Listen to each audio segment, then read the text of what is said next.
نبی کریم صلی اللہ علیہ وسلم کی اہم نصیحت۔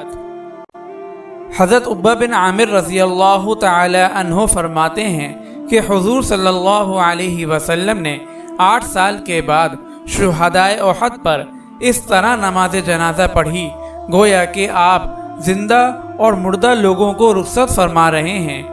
یعنی آپ کو اندازہ تھا کہ دنیا سے جانے کا وقت قریب آ گیا ہے، اس لیے زندہ لوگوں کو خاص باتوں کی وصیت اور تاکید فرما رہے تھے اور مردہ لوگوں کے لیے بڑے اہتمام سے دعا و استغفار فرما رہے تھے کہ پھر اس کا موقع تو رہے گا نہیں۔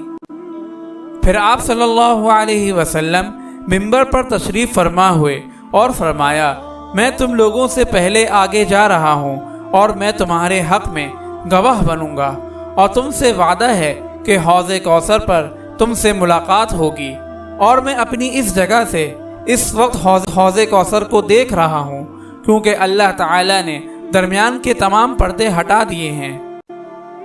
مجھے تمہارے بارے میں اس بات کا ڈر نہیں ہے کہ تم لوگ شرک کرنے لگو، بلکہ اس بات کا ڈر ہے کہ تم لوگ دنیا کے حاصل کرنے میں ایک دوسرے سے آگے بڑھنے لگو۔ حضرت عقبہ کہتے ہیں کہ یہ حضور صلی اللہ علیہ وسلم کی زیارت کا میرے لیے آخری موقع تھا۔